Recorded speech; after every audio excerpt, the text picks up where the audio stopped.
वासुदेव गोविंद जय जय गोपाल जय जय राधा रमन हरि गोविंद जय हरे राम राम राम हरे हरे कृष्ण हरे हरे श्री राम जय जय राम बोले ना। ओम। पुत्रदा एकादशी है। श्रावण मास की शुक्ल पक्ष की एकादशी को पुत्रदा एकादशी कहा जाता है। इस दिन भगवान जनार्दन की श्रद्धा पूर्वक पूजा की जाती है। भक्ति पूर्वक इस व्रत को करने से सभी कामनाओं की पूर्ति होती है। संतान प्राप्ति की इच्छा रखने वाले को ये व्रत अवश्य करना चाहिए और जिन्हें संतान है उन्हें अपने पुत्र की सुरक्षा के लिए, उनके मंगल कामना के लिए भी अवश्य करना चाहिए। सभी जनों को एकादशी का व्रत जरूर करना चाहिए। अब सुनिए इस एकादशी व्रत की कथा को। ओम मंगलम भगवान विष्णु मंगलम गरुध्वजा मंगलम पुंडरीकाक्ष मंगलतनहरि। भगवान विष्णु का ध्यान करते हुए ओम शांताकारं भुजंग शयनं पद्मनाभं श्रीशं विश्वाधारं गगन सदृशं मेघवर्णं शुभांगं लक्ष्मीकांतं कमलनयनं योगी विद्यान गम्यं वंदे विष्णुवरं सर्वलोकैकनाथं। बोली विष्णु भगवान की जय। कामदा एकादशी की कथा समाप्त होने पर धर्मराज युधिष्ठिर ने श्रावण के शुक्ल पक्ष की एकादशी के बारे में भी वही सब प्रश्न किए। इसके उत्तर में भगवान श्री कृष्ण ने कहा, हे पांडुपुत्र युधिष्ठिर, श्रावण शुक्ला एकादशी का नाम पुत्रदा है। मैं इसके बारे में एक प्राचीन कथा सुनाता हूँ जिसके पढ़ने और सुनने मात्र से वाजपेयी यज्ञ का फल प्राप्त होता है। आप ध्यान पूर्वक इस कथा को सुनिए। द्वापर युग के आरंभ में महिष्मती नगरी में महिजित नाम का एक प्रतापी राजा राज्य करता था। उसका बहुत बड़ा राज था, परंतु कोई पुत्र न होने के कारण राजा महिजित को सुखदायक नहीं लगता था। पुत्र प्राप्ति के लिए राजा ने अनेक दान पुण्य यज्ञ हवन आदि उपाय किए, परंतु राजा को पुत्र की प्राप्ति नहीं हुई।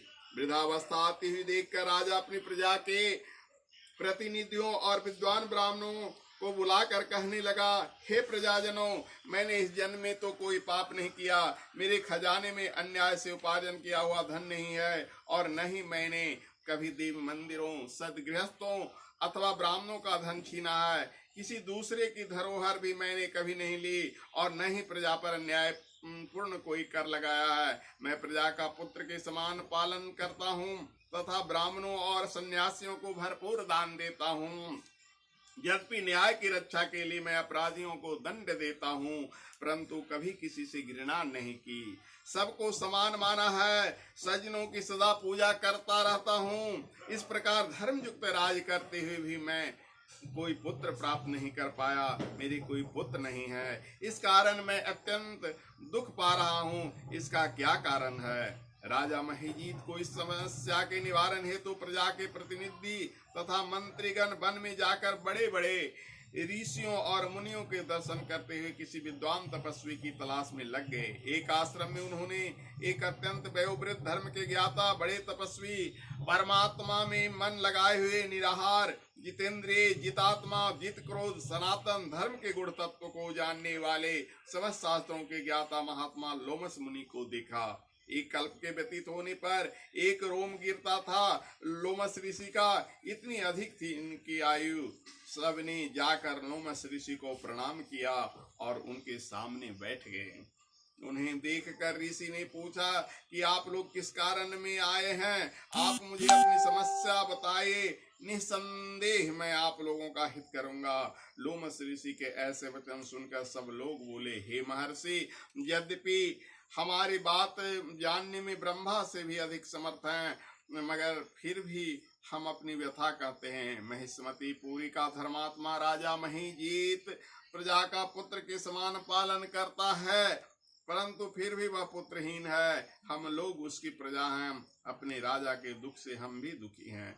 हमको पूर्ण विश्वास है कि आपके दर्शन से हमारा यह संकट अवश्य दूर हो जाएगा, क्योंकि महान पुरुषों के दर्शन मात्र से अनेक कष्ट दूर हो जाते हैं। आप कृपा करके राजा के पुत्र होने का उपाय बतलाइए। यह वार्ता सुनकर ऋषि लोमस ने थोड़ी देर के लिए अपने नेत्र बंद किए और राजा के पिछले जन्म का वृत्तांत ज्ञात कर लिया।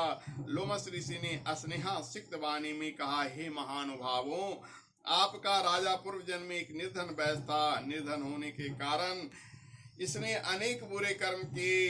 वह एक गांव से दूसरे गांव व्यापार करने के लिए जाया करता था। एक समय ज्येष्ठ मास के शुक्ल पक्ष की द्वादशी के दिन मध्याह्न काल के समय जब कि वह 2 दिन का भूखा प्यासा था। एक जलाशय पर जल पीने गया। उस स्थान पर एक तत्काल ब्याही गौ जल पी रही थी। राजा ने उस प्यासी गौ को जल पीने से हटा दिया और स्वयं जल पीने लगा।